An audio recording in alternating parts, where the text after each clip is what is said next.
Today on ELN Morning. Why students in one residential neighborhood say they're being fined unfairly. An easy snack to get you through finals. All that and more. ELN Morning starts right now.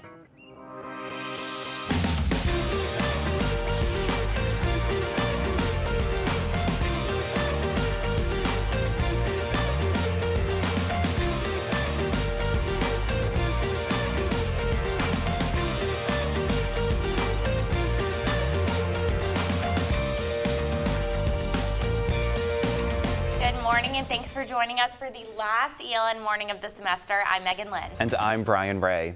Happening tonight, ELN holds the first meeting with a provost candidate.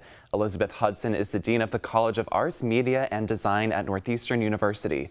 Hudson's discussion begins at 4:15 p.m. in McKinnon Hall. ELN News Network will continue to cover the search on our website, elonnewsnetwork.com. As move-out approaches, students will soon remove decorations from their walls. Some East neighborhood residents are worried about damage charges from chipped paint. Some parents claim the paint was not completely dry before move-in, causing the paint to rip when command strips come off. Students have to pay a damage fine at the end of the year if there's chipped paint. Freshman Carmen McCaufel says this is unfair. I put up a few pictures and I hung a few things with command strips, which is what they told us to do. And then I went to go take them off the wall and it was all chipped, which I feel like is not my problem because I didn't know I was going to do that. In an email to ELN News Network, Associate Director of Residence Life Ian Reynolds says the school noticed this complaint and they're still looking into it with the paint manufacturer. He also says, quote, at this point the manufacturer has shared they do not see any reason outside of improper use / removal of adhesive tapes that would cause the damage we're experiencing, end quote. Charges for paint damages vary depending on the severity. The pool at the station at Mill Point is still closed today. Residents received an email last week saying the lights in the pool needed to be fixed and the chemical system needed to be cleaned. We spoke with students who feel like they're missing out. It was like a huge status symbol thing, going into Mill Point. We're gonna be senior year at the pool, especially because we have less classes now. Actually a really big disappointment. We were really excited to get back from spring break and have it be open because I guess that's when they opened it last year. But we got back and it wasn't open. The email to residents says the school is working to get the pool fixed as soon as possible.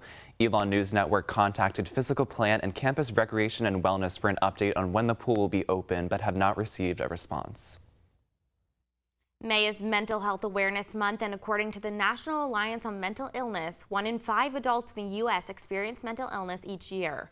Our Christian Galvano spoke with one ELN student who's sharing her own mental health story.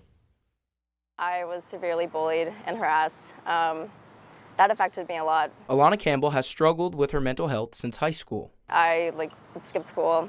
Yeah, it was really tough, and then I switched to homeschooling. She says that mental illness is often invisible. You think I'm totally okay, but deep inside, it's almost like you have a little person running around inside your body, just freaking out. Speaking with a counselor helped Campbell overcome some of her challenges. She says that getting help is important, no matter if the problem is big or small. There are times where you realize, well, I can't do this on my own. I can't just sit here and wallow because I know it's just going to dig me into a deeper hole. The American Psychological Association says when people with mental illnesses hear stereotypes about their condition, it can, quote, lead to distress that's sometimes worse than the mental illness itself. Campbell hopes to change this misconception. We don't see it as such a big deal as other people who don't deal with mental health as much because it's not an external, we don't see it on the outside like a broken bone. Campbell also says that while Mental Health Awareness Month is a step in the right direction, she hopes that these issues can be talked about more openly all year round. This is an everyday problem for everybody, and I think that we really need to start talking about it to end the stigma. Christian Galvano, ELN Local News. If you're struggling with mental health, you can call ELN Counseling Services at 336-278-7280. With finals just around the corner, I have an easy recipe for a study snack. Hey, I'll have your Phoenix 5-day forecast for our last few days of academic classes. Stay tuned.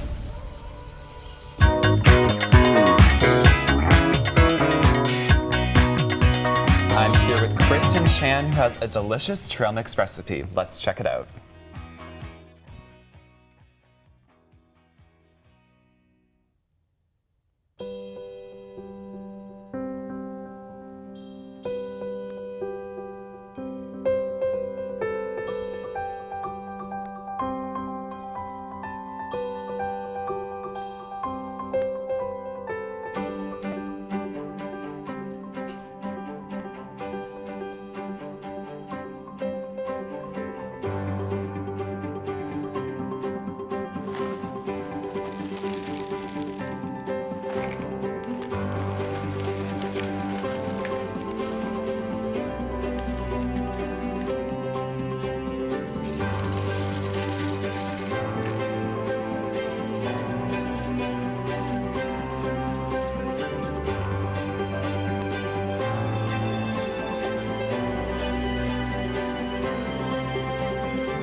All right, Kristen, let's give this a try. I can't wait to try it. It looks so good.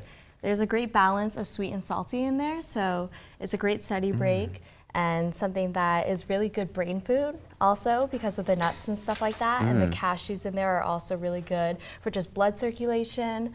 So yeah, I hope you enjoy it. Yeah. Now, how long did it take for you to make? It's quick and easy, about 5 minutes, I would say. Oh, wow. And also, since it's a trail mix, you can put in as much and as little as you want. Yeah, and it's nice too because you can kind of snack on like the extra ingredients, like the Cheerios, popcorn, Yes, extra exactly. snacks. And I think it's a great snack that you won't really feel guilty about either because the peanut butter drizzle over there is so delicious and also so good for you. So. Yeah, I like the little touch of the Reese's candy too. Oh, yes, absolutely. And then the sprinkles for a little color in there too. Yeah, yeah. That was very delicious, Kristen. Thank you. Now, with the warm weather, students have been studying outside, and this snack is perfect if you're on the go. Hopefully, the nice weather will stick around for the end of the year. We have our Maeve Ashbrook with the Phoenix 5-day forecast. Maeve? Do I go to double box or do I talk?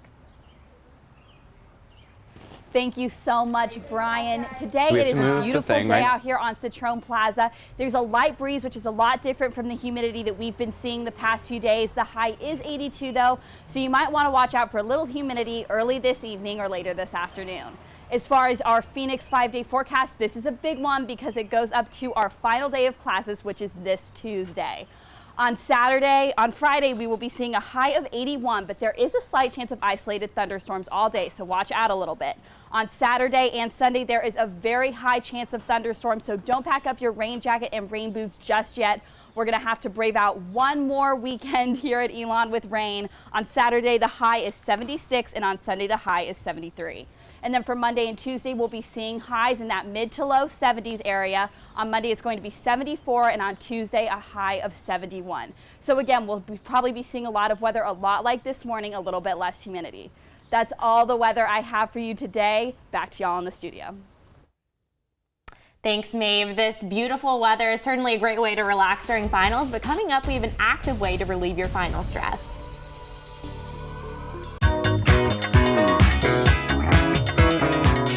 Now joined by Claire Grisolano, who's here to teach us some yoga poses to help you de-stress with finals coming. Claire, what do we got to do to get rid of some of the stress? I think the key is to focus on your breathing. So I think during final stress, everything can feel really out of control. So a way to get back into our body is to focus on our breath. So if you want to take a nice, easy seat, we're just going to go through some breathing exercises and some simple things to get you focused on your breath. Okay. So first, close your eyes, make a nice long spine. And first, just notice your inhale entering your body. What that feels like, and then take a nice big exhale. And we want to focus on our breath because it makes us feel like we're more in control. So feel free to really turn inwards in this, forgetting what's going on outside of your body. Let's take 2 more deep breaths here. Take a deep inhale. Open mouth, exhale. One more time, deep inhale. Open mouth, exhale. Now bring your arms overhead, make your side bodies nice and long, strengthen your back body, and turn to your right side, hooking your left wrist on your right knee. Again, making a long spine. These twists are really good for our internal organs and our immune system. Switching sides, coming through the center, deep stretch, and exhale, twist to the left. That's needed. I don't think I stretched enough. Especially when you're sitting down during finals. Oh my gosh, stress, for sure. All right, stretch towards the middle, and then just walk your fingertips forward, stretching through the low back. Now these stretches are really great for your hips from sitting in your chair, as well as lengthening through your spine. When you're ready, take a deep inhale, back up. Well, thank you so much for joining us, Claire. That was awesome. That was great. Thank you, guys. Definitely very needed. That's all the news we have for you today. Thanks for joining us. For all the news you need to know when we're not on the air, visit our website, elonnewsnetwork.com. And follow us on social media at Elon News Network. And this is my last show before I graduate, so for the last time, have a great week, Elon. It's the time of year for decorating cookies. Summer hats are Obviously. very in, very stylish. Wear this every day this summer. And you might have noticed the emoji costume. Brian, let's cut right to the chase. We all love to eat. I have to dig into this. I know it's probably not for breakfast, but I hear you have a couple moves to show us. Do you think that makes it even more pressing to incorporate fitness and healthy living habits? absolutely. Hip. Then you go down. Okay. And then you go, But I don't know what that counts for with what this cookie looks like. I think I got you pretty Oh, no. pretty spot on. What do you think? Have a great day, Elon.